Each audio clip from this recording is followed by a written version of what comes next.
Hola, ¿qué tal? ¿Cómo estáis, chicos de Ilerna? Bien, en este vídeo vengo a hablaros de los arrays multidimensionales. Vamos a ver qué son, para qué sirven y cuál es su sintaxis. Y vamos a ver la sintaxis de estos arrays multidimensionales en dos lenguajes, en el lenguaje Java y en el lenguaje C#, que si no son los dos más utilizados hoy en día, están entre los más utilizados sin duda. Así que vamos a ello. Lo primero que debemos saber es que el término array lo podemos encontrar también como matriz o arreglo. Así que si alguna vez consultáis un libro, un tutorial o lo que sea, y os hablan de arreglos o matrices, que sepáis que son sinónimos, que están haciendo referencia a los arrays. Pero ¿qué son exactamente los arrays? Los arrays son estructuras de datos que contienen varios valores del mismo tipo. Normalmente almacenamos dentro de un array valores que tienen algo que ver entre sí. Por ejemplo, podemos almacenar dentro de un array el salario de varios empleados. Podemos almacenar dentro de un array la edad de varias personas. Es decir, normalmente información que de alguna forma tiene algo que ver, ¿no? Alguna relación. Por ejemplo, imaginar que queremos almacenar la edad de varias personas dentro de un array. Bueno, ya sabéis que esto lo podemos hacer utilizando variables, sin necesidad de usar los arrays. Si yo tengo que almacenar, por ejemplo, la edad de 5 personas, pues me creo 5 variables y voy almacenando en cada una de esas variables, que serán de tipo entero, por ejemplo, la edad de cada una de las personas. Pero también lo podemos hacer en un array. Un array nos va a permitir agrupar esos valores, esas 5 edades, en un único grupo, lo que sería la matriz o el array. Y esto tiene numerosas ventajas, sobre todo a la hora de manejar estos valores. Si queremos modificar las edades, si queremos eliminarlas, si queremos incrementarlas, si queremos hacer cualquier operación, va a ser mucho más fácil si tenemos los valores agrupados en un array que si los tenemos cada uno en una variable independiente. De la misma forma que tenemos variables de tipo entero para almacenar en su interior valores de tipo entero, los arrays también tienen un tipo. Tenemos arrays de tipo entero. Y también tenemos arrays de tipo string, si lo que vamos a almacenar en su interior son valores de tipo texto. También debemos saber que cuando creamos un array en cualquier lenguaje de programación, cada uno de los elementos se almacena en lo que se denomina posición del array. Y las posiciones del array comienzan siempre desde cero. Esto se puede modificar también desde código, el que empiecen por defecto desde cero, pero normalmente se deja así. De tal forma que un array de 5 elementos va a llegar siempre hasta la posición 4. Y esto es motivo de confusión para aquellos que empiezan a manejar arrays en cualquier lenguaje. Confunden lo que es el número de elementos con la última posición del array. Y una vez hecha esta breve introducción, que imagino que muchos de vosotros ya lo conocéis, vamos a ver ahora qué es un array multidimensional. Hasta ahora lo que hemos visto ha sido arrays de una única dimensión. Si tuviéramos que representar de forma gráfica para podernos hacer una idea mental de cómo es un array multidimensional, ¿cómo lo haríamos? Pues lo haríamos en forma de tabla, representando ese array con filas y columnas. De tal forma que lo que tenemos ahora mismo en pantalla sería un array de una dimensión. Pero si queremos convertir este array de una dimensión en un array de 2 dimensiones, la representación gráfica que podríamos hacer es la que estáis viendo ahora mismo en pantalla. Una especie de tabla con sus filas y sus columnas. ¿Con qué objetivo podemos querer hacer esto? Bueno, pues en el caso de que estemos almacenando información de personas o de empleados, por ejemplo, si además del nombre queremos almacenar la edad de cada empleado y el departamento al que pertenecen, quizás sea mucho mejor hacerlo en un array de 2 dimensiones, que es el que tenemos ahora mismo en pantalla. Un array bidimensional. La primera dimensión sería la que almacena los nombres de cada uno de los empleados, mientras que la segunda dimensión sería la que almacena los datos de cada uno de esos empleados, ¿no? Tanto la edad como el departamento al que pertenecen. Mentalmente, o mejor dicho, gráficamente, podemos decir que la primera dimensión del array sería horizontal, mientras que la segunda dimensión sería vertical. Pero que esto tampoco os confunda, porque internamente, en el ordenador, en la máquina, esto no es así. Cuando veáis en libros, tutoriales, etc., representaciones gráficas de array de esta forma, en forma de tabla, simplemente se trata de eso, de una representación gráfica para que nosotros, las personas, los humanos, podamos hacernos una composición mental de cómo es internamente un array. Pero el ordenador no entiende ni de filas, ni de columnas, ni de tablas. El ordenador solamente entiende de información. Esto simplemente es una representación gráfica. Además, tenemos arrays no solo de 2 dimensiones. Fijaos que vengo a hablaros de arrays multidimensionales. Eso quiere decir que un array puede tener más de 2 dimensiones, puede tener 3 dimensiones, 4, 5 y las que queramos. Y ahí ya sí que cuesta incluso representar gráficamente en un plano de 2 dimensiones pues un array, por ejemplo, de 3 dimensiones. Un array de 3 dimensiones lo podríamos representar con un cubo, en el cual pues tenemos una dimensión horizontal, la segunda dimensión sería la vertical y la tercera dimensión sería la profundidad, que me resulta imposible representarlo en una pantalla. Fijaos que en este array de 2 dimensiones que tengo representado ahora mismo en pantalla estoy almacenando información, por ejemplo, de empleados, nombre, y luego en una segunda dimensión tanto la edad como el departamento. Imaginemos que además de esta información queremos almacenar más información de cada uno de los empleados. Y queremos almacenar, por ejemplo, sus aficiones. Bien, pues las aficiones podríamos almacenarlas en una tercera dimensión. De tal forma que, como podéis ver, en cada dimensión se suele almacenar información que está relacionada. En la segunda dimensión estamos almacenando información laboral, edad y departamento al que pertenecen. Bueno, la edad podría considerarse información personal más bien, ¿no? Podríamos decir datos laborales, mientras que en una tercera dimensión podríamos almacenar aficiones, ¿no? Pues un par de aficiones o 3 aficiones, etc. Bueno, vamos a ver cómo es la sintaxis de los arrays, tanto unidimensionales como multidimensionales, en Java y en C#. Vamos a ello. La sintaxis de declaración de array unidimensional en Java sería la que vais a ver a continuación.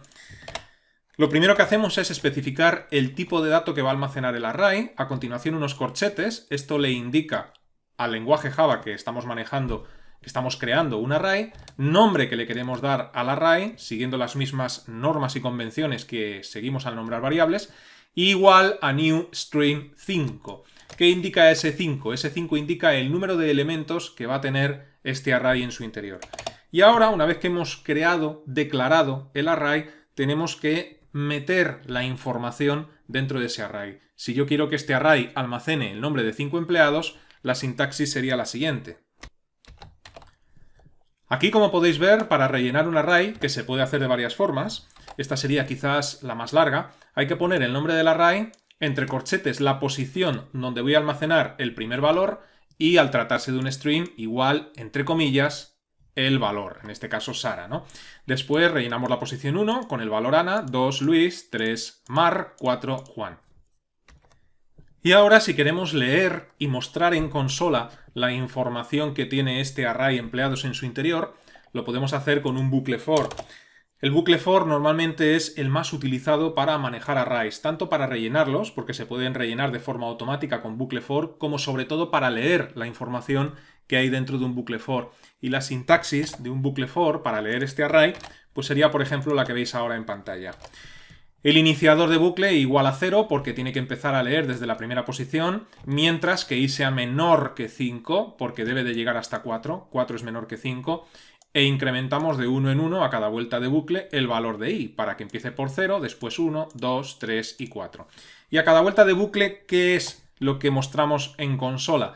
Mostramos la posición del array empleados. A la primera vuelta de bucle, con i igual a 0, mostramos empleados de 0, después empleados de 1 y así sucesivamente. Si guardamos cambios y ejecutamos el programa, vemos cómo la consola nos muestra efectivamente los nombres de estos empleados. ¿Cómo haríamos esta misma operación en C#? Pues de forma muy similar, prácticamente idéntica, cuando se trata de un array unidimensional.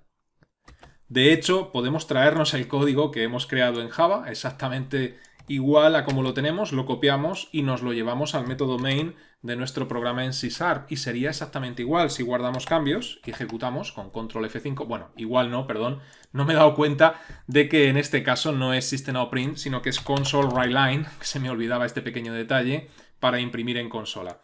Entonces, la sintaxis es idéntica, menos la instrucción de imprimir en consola. Ahora sí, guardamos cambios, control F5, y vemos cómo imprime exactamente la misma información. Como podéis ver, cuando se trata de un array de una única dimensión, la sintaxis es idéntica. Hay una salvedad en ambos lenguajes, y es a la hora de rellenar el array. Lo podemos rellenar de forma manual, larga, como hemos hecho, pero también podemos hacer lo siguiente. Voy a comentar este código para que no lo tenga en cuenta. Podemos rellenar el array en una única línea con llaves. Lo podemos hacer de la siguiente forma.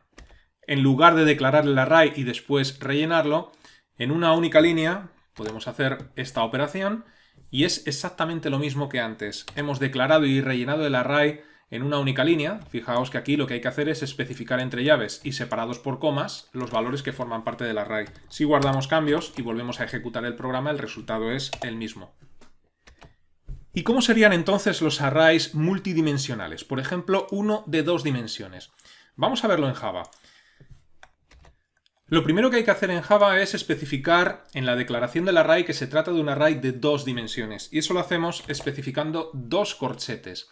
String, doble corchete, empleados igual a newString, y también 2 corchetes en la declaración, especificando cuántos elementos hay en la primera posición del array y cuántos elementos va a haber en la primera posición, cuántos elementos hay en la primera dimensión del array y cuántos elementos habrá en la segunda dimensión.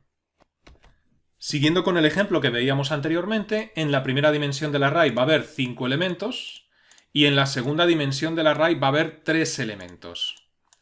Hay que tener en cuenta que la primera dimensión, os dije, representando gráficamente sería una línea horizontal, mientras que la segunda dimensión sería una línea vertical. ¿Cuántos elementos hay en una y cuántos elementos hay en otra? 5, 3. Pues esto mismo es lo que tenemos que indicar en la declaración. Número de elementos en la primera dimensión, número de elementos en la segunda. Hay que tener en cuenta que aquí la posición llega hasta 4 partiendo de 0 y aquí en la segunda dimensión llega hasta 2 partiendo de 0. 0, 1 y 2, 3 elementos. A la hora de rellenar este array bidimensional, ya no nos vale el código anterior. ¿Cómo se rellenan estos tipos de array? Pues como veis ahora mismo en pantalla. Para rellenar el primer elemento, la primera posición del array, tenemos que especificarlo así. Posición 0, 0, comienzan las 2 posiciones desde 0, igual al valor. Y luego fijaros que manteniendo la primera dimensión en la posición 0, la que avanza es la segunda dimensión hasta el final, es decir, hasta que sea menor que 3, 0, 1 y 2. Y es ahí donde se rellenan los datos de esa primera persona. Sara, 17 años, recursos humanos. Un poco joven para trabajar en recursos humanos, pero bueno. Una vez que ya hemos completado el primer empleado, una vez que ya hemos recorrido por completo esa segunda dimensión, es cuando la primera dimensión se incrementa y se resetea la segunda. Esto quizás es lo más complicado de ver para aquellos de vosotros que trabajéis o que estéis viendo ahora mismo un array bidimensional, ¿no? Fijaros que una vez que ya hemos terminado por completo la segunda dimensión, es cuando se incrementa la primera dimensión reseteando la segunda, que nuevamente 0, 1 y 2 hasta el final se resetea, se incrementa la primera y así sucesivamente. Y si os dais cuenta, pues cada vez que terminamos la segunda dimensión cambiamos de persona. Es decir, sería la primera persona, la segunda persona con su información, la tercera persona, etc. Es un buen ejercicio mental, como si estuviéramos haciendo una especie de sudoku o algo parecido, el dibujar mentalmente todo esto, ¿no? Y ahora, ¿cómo recorremos esta información? Ya no nos vale con un único bucle for, ahora tenemos que hacerlo con 2 bucles. Y además esos bucles deberán ser anidados.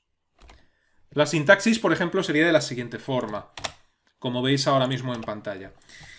Y es aquí donde aquellos que estéis viendo por primera vez un array de 2 dimensiones tenéis que hacer un gran esfuerzo por desmenuzar mentalmente este código y entenderlo, ¿no? Fijaos que el primer bucle for se va a encargar de recorrer la primera dimensión y a la primera vuelta de bucle, es decir, cuando la i vale 0, nada más abrir el bucle es cuando abrimos otro, el segundo bucle anidado. Este bucle for está dentro del primero. Eso quiere decir que cuando la i vale 0, este bucle se va a ejecutar en su totalidad, desde j igual a 0 hasta j igual a 2. Y a cada vuelta de bucle anidado es cuando imprimimos en consola empleados de ij. A la primera vuelta de bucle, esta i valdrá 0, mientras que la j va tomando diferentes valores, 0, 1 y 2. Con lo cual, ¿qué va a imprimir en la primera vuelta de bucle padre, de bucle for padre? Pues la información del primer empleado. Quizás sea necesario hacer un pause en el vídeo y ver esto lentamente, o mejor aún, quizás deberías de probar este mismo código, si no lo ves claro, en tu ordenador y ejecutarlo paso a paso con F8 en Eclipse y poniendo puntos de interrupción. Sería una buena práctica. Luego fijaos que cuando termino de ejecutar por completo el bucle for anidado, lo que hago simplemente es un salto de línea. ¿Qué pretendo con esto? Pretendo que cada vez que cambiemos de empleado, el nuevo empleado lo imprima en una nueva línea. Fíjate que aquí estoy utilizando print line y aquí estoy utilizando print. Si guardo cambios y ejecuto el programa, vemos que nos ha salido muy bien. Por cierto, fijaos también en el detalle de que concateno con la información del empleado un espacio en blanco. Ese espacio en blanco que concateno corresponde a esa separación que hay entre la información de cada empleado, ¿no? Mientras que el print line lo que hace es un salto de línea para el siguiente empleado y un salto de línea y así sucesivamente. Como podéis observar, estamos obteniendo la información de cada uno de los empleados. Sara 17 recursos humanos, Ana 45 contabilidad, que es la que hemos ido rellenando. En C#, un array bidimensional cambia. Ya la sintaxis no es idéntica respecto a Java. Si nos vamos a C# y queremos que el array que teníamos antes sea bidimensional, lo que tenemos que hacer es introducir una coma tanto en los primeros corchetes como en los segundos corchetes. Y ahora pues nos marca error cuando estamos rellenando entre llaves ese array. Simplemente aquí lo que habría que hacer es incluir entre llaves la información de cada uno de las personas, ¿no? Por ejemplo, la primera sería Sara y ahora para la segunda dimensión, considerando que la edad también va a ser de tipo texto, pues aquí pondríamos 17 y como tercer valor recursos humanos. Por cierto, tengo que decir, por si alguien le ha confundido, las edades las estamos considerando como texto, es decir, las estamos poniendo entre comillas. Por eso puedo crear dentro de un array de tipo string, puedo almacenar dentro de un array de tipo string este tipo de información. Siempre que vaya entre comillas se considerará texto. Bien, pues aquí tenemos la información de la primera de las personas. ¿Qué habría que hacer? Pues a continuación una coma y nuevamente entre llaves la información de la segunda persona, ¿no? Es decir, vamos a copiar, para no tener que escribir tanto, esta información ya no nos vale.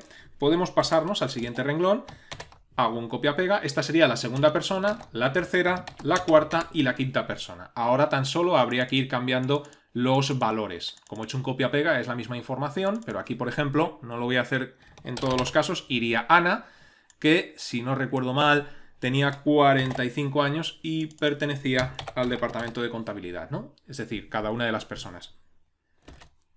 En cuanto a la forma de leer la información de este array de 2 dimensiones, sería exactamente la misma que vimos en Java, ¿no? Es decir, dentro del bucle for, aquí crearíamos un segundo bucle for int j igual a 0, mientras que j sea menor que 3 en este caso.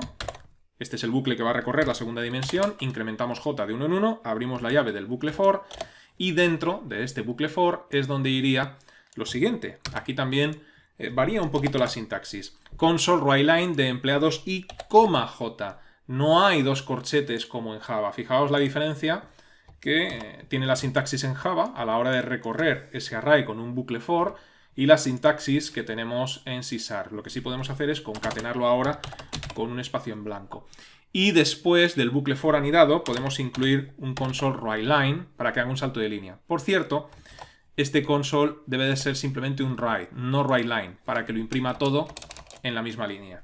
Si guardamos cambios y ejecutamos el programa con control F5, pues vemos que nos da la información. Lo único que ocurre es que no me he tomado la molestia de modificar la información después del copia-pega para la tercera, cuarta y quinta persona. Pero como podéis ver, sale exactamente igual. Bien, pues ya hemos visto arrays unidimensionales y bidimensionales, pero esto se trataba de explicar un array multidimensional, por ejemplo 3, 4, 5 o más dimensiones. Cada vez que le agregamos en cualquier lenguaje una dimensión más a un array, estamos aumentando su complejidad de forma exponencial, tanto para entenderlo como para manejar el array a la hora de introducir información. No obstante, os voy a anticipar cómo sería, ¿no? Aquí tenemos la declaración del array de 2 dimensiones en Java. Bueno, pues la declaración de un array de 3 dimensiones sería, como vais a ver ahora mismo, por ejemplo. En vez de esta instrucción, esta otra. Esto sería un array de 3 dimensiones. La primera dimensión tiene 5 elementos, la segunda tiene 3, igual que tenía anteriormente, pero ahora hay una tercera dimensión que también tiene 3 elementos. Por cierto, los elementos de cada dimensión pueden ser los que queráis. Puedo tener, por ejemplo, una última dimensión con 15 elementos, mientras que la primera tiene 5 y la segunda 3. No hay ninguna regla al respecto. Eso sí, a la hora de rellenar el array, pues claro, ahora tenemos que especificar no un doble corchete, sino un triple corchete. Es decir, aquí deberíamos de indicar que el primer elemento va en la posición 0, 0, 0. Y ahora sería esta tercera dimensión la que va incrementando, y cuando termine de incrementar se incrementaría la segunda, pero la primera todavía no, y así sucesivamente. Voy a poner aquí la sintaxis para un único empleado en este array de 3 dimensiones, para que os deis cuenta de lo complicado que puede llegar a ser manejar esto, ¿no? Sobre todo a la hora de rellenar la información. Esta información corresponde a un único empleado, que sería Sara. Estamos almacenando información laboral, igual que antes, pero ahora también almacenamos un salario, un año, estamos almacenando el grupo al que pertenece y sus aficiones, ¿no? Es lo que os decía, la complejidad aumenta exponencialmente. El resto de empleados están sin rellenar. Y ahora, para leer esta información, como podréis intuir, hay que anidar un tercer bucle for, es decir, después del segundo bucle for tenemos que anidar un tercero. Aquí podemos utilizar, por ejemplo, la variable k igual a 0. Hay que recordar que recorremos la tercera dimensión, que también va hasta 0 igual a 2, o lo que es lo mismo, k menor que 3. Y aquí k más más. Aquí se abriría la llave de este bucle for, la instrucción anterior va dentro de este bucle for, esta llave hay que cerrarla, y ahora, para leer la información, tenemos que decir que lea empleados de I, J y K. Hecho esto, si no me he equivocado, que es bastante fácil, guardamos cambios, y va a leer la información, pero fijaos que solamente tengo un empleado. Si tuviese que rellenar los 5 necesitaría muchas líneas de código, pero sería exactamente igual.